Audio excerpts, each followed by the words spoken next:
E vamos a mais análises sobre a apuração no Brasil, agora com Denise Campos de Toledo.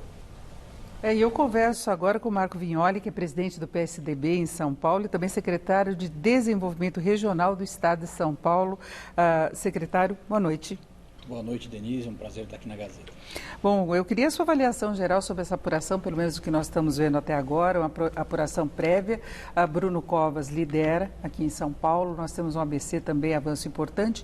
No Estado tem uma pontuação importante do PSDB, não é? Sem dúvida, bom, o Bruno liderando aqui na capital, né, um bom resultado até agora, vamos esperar a apuração, mas já significa um avanço importante da campanha. No ABC já Orlando Morano em São Bernardo do Campo atingindo 70% dos votos, lá em Santo André também. São mais de 400 candidatos, Denise, em todo o estado de São Paulo. Nós estamos aí com um bom resultado até agora, vamos esperar a consolidação, mas a maioria dos prefeitos do estado de São Paulo será eleito pelo PSDB nessas eleições. Agora, no plano nacional é diferente. O PSDB está dividindo muito com outros partidos. O DEM lidera em várias capitais. Tem nas médias cidades o PT voltando um pouco também, não é? Vamos aguardar a apuração, mas aqui de São Paulo vem um grande resultado. Nas cidades médias e grandes também, São José dos Campos e tantas outras que o PSDB tem avançado. E no bloco geral do Brasil, se a gente considerar esse centro democrático que nós estamos chamando, né, PSDB, MDB e Democratas, a gente identifica que deve eleger a maior parte das prefeituras do Brasil. Então, se pensando em campo político, a gente vai atingir um ótimo resultado. Agora, em relação ao avanço de Boulos no segundo turno, não é, com essa votação toda que ele teve, que está bem abaixo do que, bem acima do que sinalizavam as pesquisas de ontem, né, que foram divulgadas ontem. Isso pode levar o PSDB a rever estratégia de campanha? Não, primeiro que não escolhemos adversário, né? O Bruno se consolida na liderança, veio de forma muito sólida desde o início, uma campanha de propostas, né? Uma superação fundamental dos problemas e desafios, tanto do Bruno quanto da Prefeitura, e agora um segundo turno que se consolidar, que apresentou nas pesquisas, com o Guilherme Boulos, escolhemos adversário, seguimos com o mesmo modelo de campanha, de propostas e de gestão aqui de São Paulo. Eu falar porque agora o tempo é igual para os dois, né? O PSDB teve uma vantagem muito grande em tempo de exposição na campanha em rádio e televisão, só que agora os dois têm que dividir 50% cada, né? Sem dúvida, nós vamos seguir com a mesma estratégia. Acho que foi muito sólido a chegada do Bruno até agora, né? Ele chega muito bem no segundo turno, esperar os números finais, mas essa liderança dele consolidada, com uma rejeição baixa, né? Sempre ao longo de toda a campanha só subindo e se consolidando no que a gente espera ser uma grande vitória agora no segundo turno. Agora, secretário, parte desse mapeamento que nós estamos vendo no país tem relação com as pessoas apostando na gestão. Não é? A gente vê vários prefeitos sendo apoiados para a reeleição, o que se atribui em parte à pandemia. A forma como se lidou, então, de as pessoas não quererem arriscar, pegar uma pessoa que tem menos experiência. Agora, vários médicos apontam para a possibilidade de São Paulo e também outros estados, mas São Paulo em particular, viver uma nova onda já. A gente tem visto aí aumento das internações, de utilização da UTI. Pode haver uma mudança de estratégia, independentemente de um segundo turno de eleições à vista. A gente sabe que sempre houve críticas a qualquer isolamento maior, mas se houver necessidade, medidas podem ser tomadas nesse sentido? Olha, Denise, primeiro registrar, né, foi feito com muita responsabilidade, tanto pelo prefeito Bruno, quanto a maioria dos prefeitos aqui do estado de São Paulo, o combate à pandemia, né? E nós aqui sempre tratamos o Plano São Paulo com responsabilidade técnico, né, demonstrado ali em números de aumentos ou de redução de internações, e com isso nós tomamos as medidas cabíveis. É importante dizer também que muita gente fez fake news ao longo desse final de processo. Olha, vai chegar segunda-feira, vai fechar tudo. Não, não é assim, não é verdade. O governador até na última sexta-feira divulgou isso. Nós vamos seguir os números com responsabilidade, agindo perante a necessidade para que a população possa ter a sua vida preservada. Porque esse aumento das internações, isso não é fake news, isso está acontecendo de fato. Talvez seja uma onda pós-feriado, alguma coisa assim, mas vai ser observado e medidas tomadas independentemente de política. Sem dúvida, sempre técnica, sempre seguindo, né? Se essas internações chegarem aos patamares que o Plano São Paulo acompanha de forma muito próxima, né? Óbitos, internações e novos casos, nós vamos seguir com as regras do Plano São Paulo que garantem a vida da população. Porque se imaginava até que Bruno Covas pudesse, em alguma medida, ter uma avaliação mais negativa, exatamente por algumas críticas por medidas tomadas aqui em São Paulo, na capital especificamente, mas a gente vê pelo resultado das urnas que pelo menos a maioria, por enquanto, o apoiou, né? Sem dúvida, e foi reconhecida, né, a sua responsabilidade ao longo de todo o período. São Paulo teve uma taxa de isolamento muito maior do que a média da maioria das cidades do estado e também do Brasil. Bruno não deixou que faltasse nada para a população, ninguém ficou sem leito na capital de São Paulo. É um grande desafio, né? E o desafio tem sido superado e combatido de forma muito intensa pelo prefeito. Bom, e o que se coloca como desafio também é a saída da crise mesmo, crise econômica, na área da saúde e da educação. A estratégia conjunta São Paulo, capital e estado? Sem dúvida, uma estratégia conjunta. Nós estamos iniciando o plano de retomada aqui em São Paulo. São Paulo já apresenta indicadores muito melhores do que a média do país. Temos um grande desafio pela frente. Esse desafio passa pelos gestores que estarão governando no ano que vem as prefeituras, né?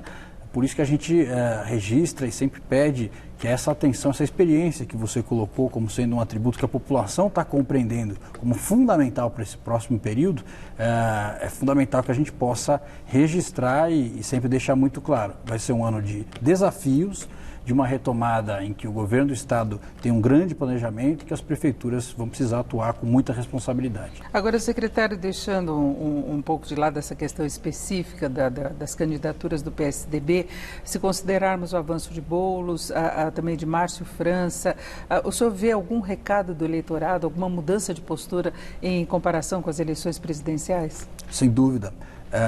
Uma postura que identifica como a realidade de cada município como o principal fator de voto, né? A gestão pública, a questão dos atributos de experiência dos candidatos, né? De que forma aquele candidato vai poder melhorar de fato a vida da população, de que forma ele vai atuar para resolver o problema das pessoas que estão em casa. Então, essa eleição trouxe muito o eleitorado avaliando a gestão de cada uma das cidades e com isso nós temos um quadro completamente diferente do que teve há 2 anos atrás, nas últimas eleições. Mas não teria o posicionamento mais de centro-esquerda?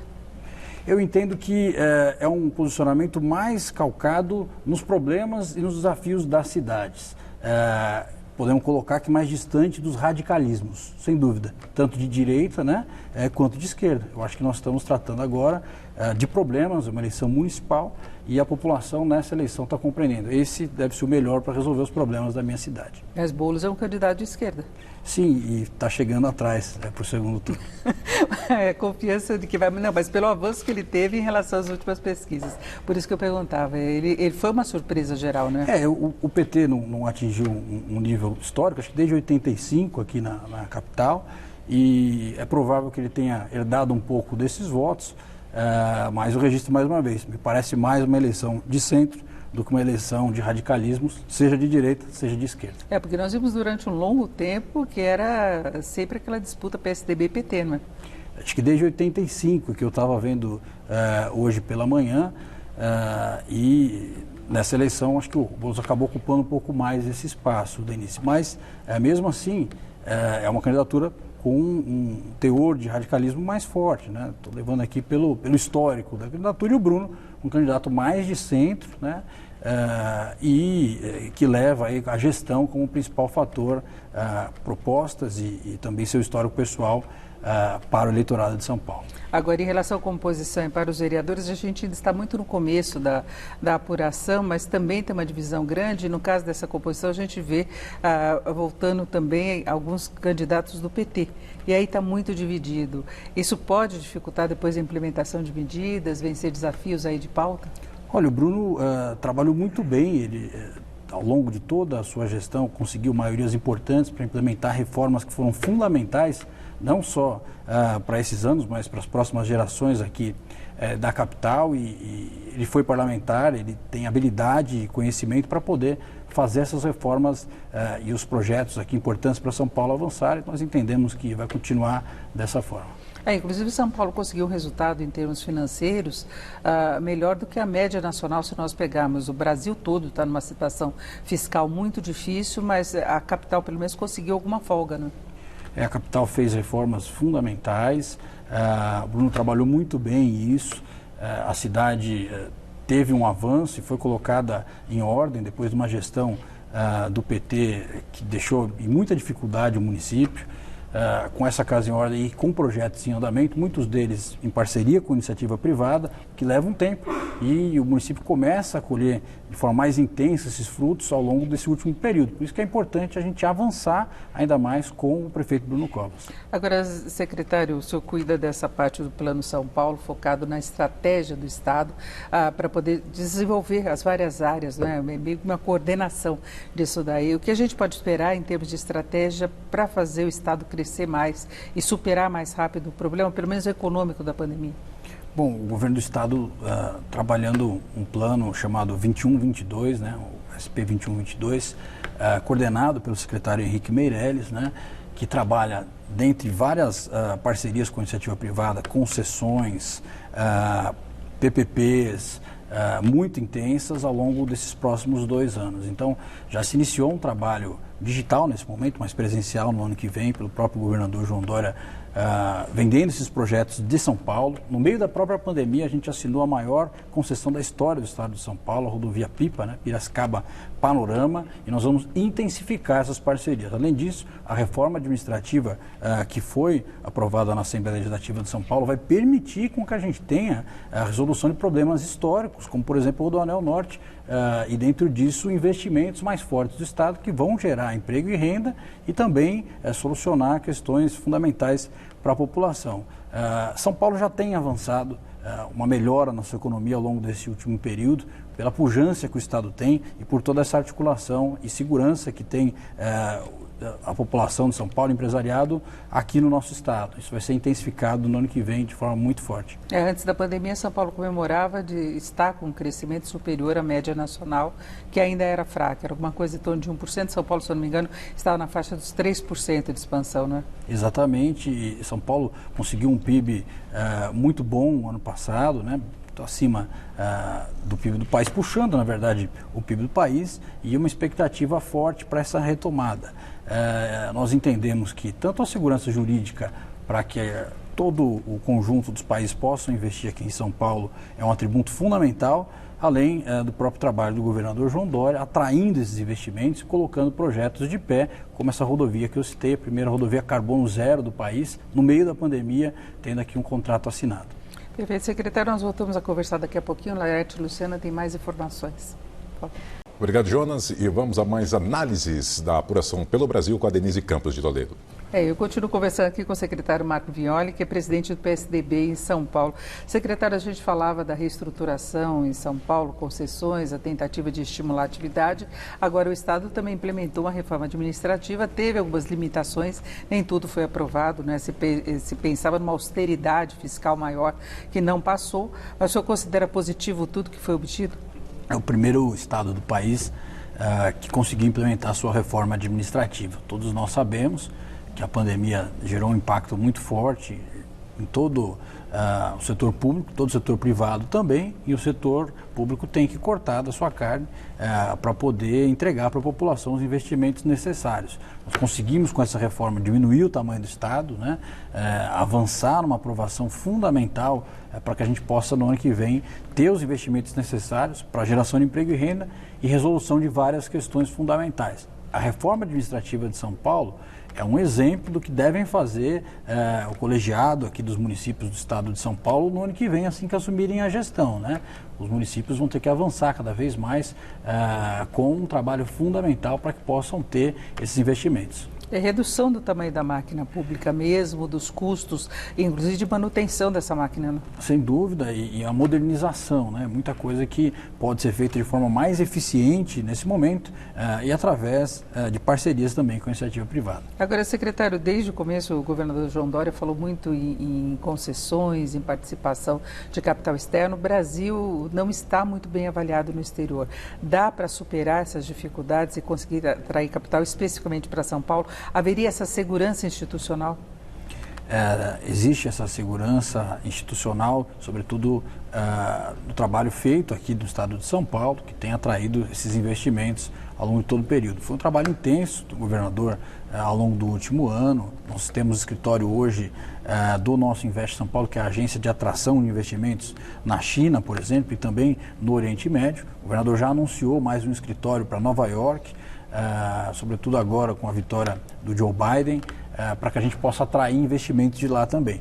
Os investimentos têm acontecido no estado de São Paulo, não é algo novo, o estado tem uma segurança ao longo dos últimos anos que foi implementada, mas tem se intensificado ao longo desse último período e a atração desses investimentos para o nosso estado é fundamental para que essa retomada possa acontecer. Eu pensava no âmbito geral do país, né, da avaliação do país, porque o investidor pesa também essa circunstância, e a gente sabe que tem uma situação meio de embate entre o governador João Dória e o presidente Bolsonaro. Isso pode trazer dificuldades adicionais para o Estado, não pode? A questão da política internacional do governo federal, tantas vezes colocando posições ideológicas, né, nas relações exteriores, o que nós somos amplamente contrários, e também algumas questões do próprio governo que impactam negativamente a imagem do Brasil lá fora. A questão do meio ambiente, por exemplo. Nós aqui em São Paulo não se trata de a favor ou contra o Bolsonaro, mas de defender o nosso país, de defender o nosso Estado com aquilo que a gente acredita que sejam as relações diplomáticas e internacionais adequadas para que o Estado de São Paulo tenha os investimentos necessários. Tem funcionado. A Pipa, que eu citei, por exemplo, a maior concessão da história do Estado de São Paulo, assinada no meio da pandemia, foi feita com uma empresa de outro país, por exemplo. Assim foi com as últimas concessões também, e São Paulo tem se mantido firme nessa linha. Perfeito. Eu ouvi aqui o secretário de Desenvolvimento Regional do Estado de São Paulo, Marco Vignoli, que é presidente do PSDB em São Paulo. Secretário, muito obrigado, uma boa noite. Eu que agradeço, Denise. Um grande abraço. Com vocês.